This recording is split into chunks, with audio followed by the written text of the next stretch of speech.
ममता जी जिस प्रकार से बौखलाई हुई है और कभी कहाँ धरना देती है, कभी कहीं घुस जाती है, ईडी की जांच होती है तो उसको ऑफिस में जाकर के फाइल निकाल के ले आती है, दबंगाई पूरी करती है, तो ये जनता स्वीकार नहीं करती है। अब वो जहाँ जीतती है वहाँ तो भुजाएं फड़काती है और जहाँ हार जाती है वहाँ पर ईवीएम पर ठीकरा फोड़ने की कोशिश। ये इनकी एक खींच झेप मिटाने का एक तरीका है।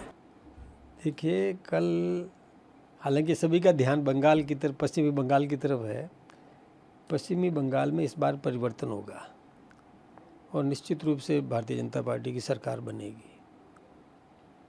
ममता जी जिस प्रकार से बौखलाई हुई है और कभी कहाँ धरना देती है, कभी कहीं घुस जाती है, कहीं किसी भी जांच, ईडी की जांच होती है तो उसको ऑफिस में जाकर के फाइल निकाल के ले आती है, दबंगाई पूरी करती है, तो ये जनता स्वीकार नहीं करती है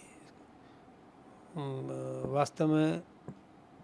और संघीय व्यवस्था का भी वो पालन नहीं करती है। तो ममता जी के प्रति मोह भंग हो गया जनता का। बीजेपी जीतेगी निश्चित रूप से। ईवीएम पर भी सवाल उठा। हाँ, अब वो जहाँ जीतती है वहाँ तो भुजाएं फड़काती है और जहाँ हार जाती है वहाँ पर ईवीएम पर ठीकरा फोड़ने की कोशिश। ये इनकी एक खींच झेप मिटाने का एक तरीका है। गौरव गोगोई और ममता जी दोनों ही बोल रहे हैं कि जो एग्जिट पोल हैं वो भ्रामक हैं। रिजल्ट 200 प्लस उनकी सीटें वो रहेंगी। तो हाथ कंगन को आरसी क्या सामने आएगा, एकदम सामने आ जाएगा ना। कल तो परिणाम भी आने वाला है और जब मतदान हो जाता है उसके बाद में सही स्थिति को स्वीकार करना चाहिए। अभिषेक बनर्जी कह रहे हैं कि केंद्रीय बलों के जरिए बीजेपी कार्यकर्ताओं और महिलाओं को डराने की कोशिश कर रही है। ये काम तो ममता बनर्जी ने किया है। वहाँ शरिया कानून चलाती थी। ममता बनर्जी के शासन में लोग सुखी नहीं थे, स्वतंत्र नहीं थे, डरे हुए थे, सहमे हुए थे, मार खाए हुए थे, आतंक का पूरा प्रभाव था वहाँ पर। कहीं बम फोड़ना तो सामान्य बात थी। लोग बोल नहीं सकते थे, अपने घर पे झंडा नहीं लगा सकते थे, इतने डरते थे लोग। पुलिस उनकी कार्यकर्ता बन करके खड़ी थी। पुलिस के अधिकारी उनके जैसे टीएमसी के कार्यकर्ता की तरह काम करते थे। ऐसे समय में निर्वाचन आयोग ने स्वतंत्र और निष्पक्ष चुनाव करवाने के लिए जो तरीका अपनाया वो काफ़ी हद तक ठीक था।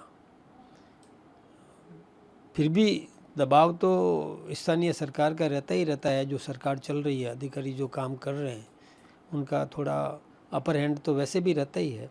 लेकिन फिर भी निर्वाचन आयोग ने बहुत कुछ लोगों को राहत देने का काम किया है। निष्पक्ष चुनाव करवाने में निर्वाचन आयोग ने बहुत अच्छा कदम उठाया है। और ममता जी को जब ये लगा कि मेरी सत्ता छिन रही है तो वो आरोप लगाएगी। वो आरोप लगा रही है, गलत है, ऐसा करना नहीं चाहिए। बाकी 4 राज्यों की बात की जाए तो वहाँ कैसे देखते हैं आप? देखिए, आसाम में तो सब मान चुके हैं। कांग्रेस ने भी हाथ खड़े कर दिए हैं। वो भी मान चुकी है कि आसाम में तो बीजेपी की सरकार बन रही है। पुडुचेरी में बीजेपी की सरकार बन रही है, ये विपक्षियों ने भी मान लिया है।